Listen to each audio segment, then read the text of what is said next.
weekend of college football, or whatever they're calling it now after they played the game in Ireland last week. We got 3 top 10 matchups this weekend. Paul, let's start with Clemson and LSU. What is your expectation for that game?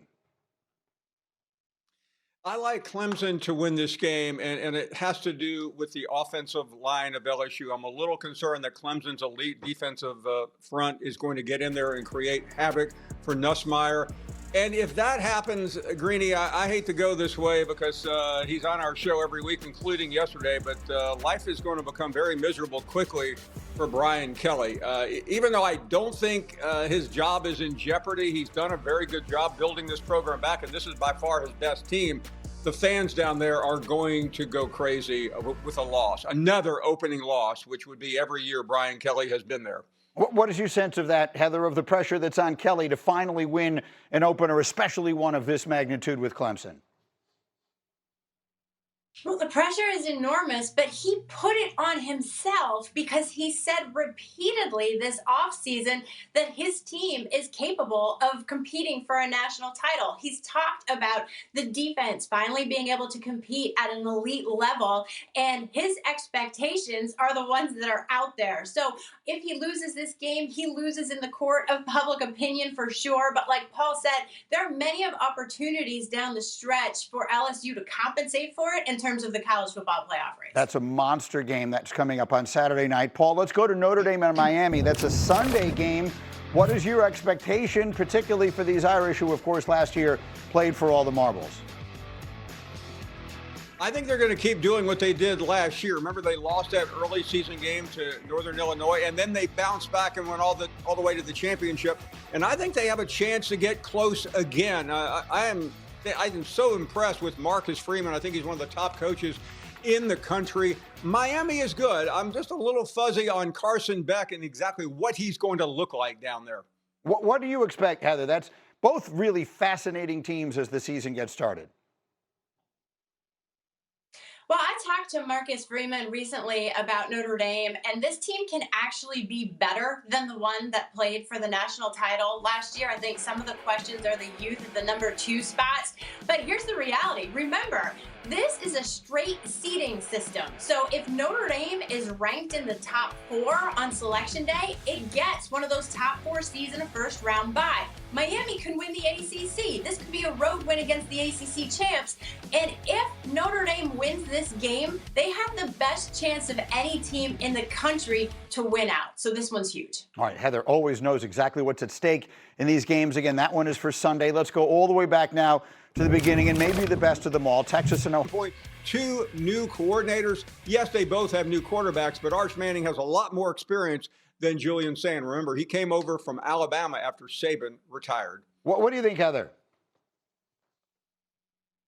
Ryan Day is 39-3 at home, and only one of those losses has been by more than 7 points. That was 2022 to Michigan. This is going to be a close game. I like the Buckeyes. They have the best player on offense in Jeremiah Smith, the best player in defense in Caleb Downs, 2 new quarterbacks. And I talked to Sark, Paul, about those 2 new coordinators, and Sark told me this is Ohio State. They're still going to look like Ohio State. Matt Patricia might have some wrinkles, but he's expecting the same team. Go ahead, Paul.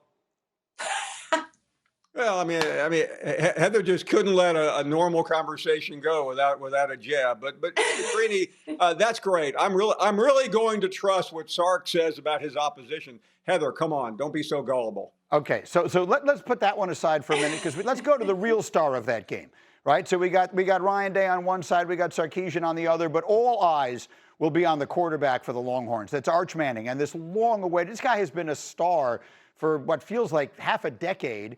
And yet now, for the first time, he really is at the center of all the action. He was talking to the media yesterday about this matchup, and listen to what he was asked and how he responded. Be mentally prepared to have that huge X on your back all season long where everybody is going to be coming for you. I mean, I think that's all of us at Texas, and I think we kind of try to shift the narrative. We're going for everyone else. Target's not on our back. We have the red dot on everyone else. What do we think of that, Heather? What do we think of how Arch Manning is he seems a little different from his uncles, who are obviously legendary. He's got a little different personality about him. At least that's the sense that we've gotten of late. What do you make of Arch Manning going into the biggest game of his life?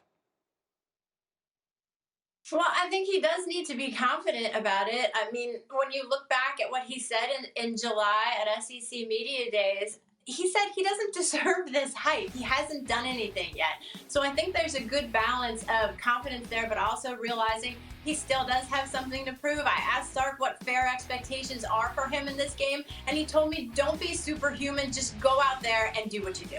Listen, I mean, there's so many things going on here, Paul. He's sort of one of the first mega stars of the NIL era, so the world knows how much money he's been making. Obviously, his family was this much expectation on a player. What do you think of it for Arch Manning on Saturday? I don't think we've really seen anything like this, Greeny. I mean, you can go back to Manziel in the year after he won the Heisman as a freshman, but that was all about controversy. And Tebow had already established himself as a freshman as part of a national championship team, as he was the backup. But I don't think there's ever been anything like Arch Manning. And when you listen to him, you start to think he's so savvy. But then again, let's not forget his two uncles are in the television business. That's for sure. And before that, they were in the quarterbacking business. I want to get my NFL guys in here real quick and just get a quick thought on this. Mike Tannenbaum, is the league, I mean, you know, it used to be like, tanking for Teddy or whatever it is. I mean, Is the league expecting Arch Manning in next year's draft? No, Greedy. Talking to a number of teams, look, they're going to monitor the situation and the whole march for Arch, but barring something unforeseen, most teams believe he'll come back for at least one more year at Texas. What do you think of the show? What are you hearing? When Arch questioned his grandfather's comment, that was the first time that the question even was raised in my mind that he could actually turn pro after this year. I think the feeling around the league has been that he's going to be at Texas for a couple of years and he'd be in the draft of our opponents. I just rolled my eyes. Dude, you play at Texas and your last name is Manning. You're always going to have the target on you. Sensational weekend of college football, and that game will sort of kick it off on Saturday. But before we get to that game, we will have College Game Day, and that will be the last show for Lee Corso. I hope some of you had a chance to watch the special on Friday night. It was absolutely spectacular and so emotional. He's been so important around college football. And Paul, you have been a fixture around college football for about the same amount of time. And I just wanted to give you one chance here. No, I mean, you've been around the sport a really long time, as has Lee. What are your feelings and emotions as he prepares for his final show on Saturday? Greeny, even though we saw the special and we'll celebrate Coach Corso on Saturday, I don't think a lot of people appreciate what he did for the game. We often throw platitudes at somebody when they're leaving or they're gone, but in this case, it is not hyperbole. He is truly one of the most significant and seminal people, coach, player, broadcaster in the history of college football. He's Mount Rushmore. And the reason for that, Greeny, is that he made college football fun. He revolutionized television, and the show that we're talking about right there, College Game Day, he made it into what it is. There's a lot of amazing elements to the program, but it's arguably the most successful football show in the history of the medium, and I would say it's because of Lee Corso. Yes, I agree. We have two such icons at ESPN who sort of define the way their sports are covered. Lee Corso with college football and Dick Vitale with college basketball. We'll all get a chance to say goodbye to Lee on Saturday, and it'll never be the same. Paul, thank you. We will check in with you as we work through this week. And again, the schedule is absolutely loaded.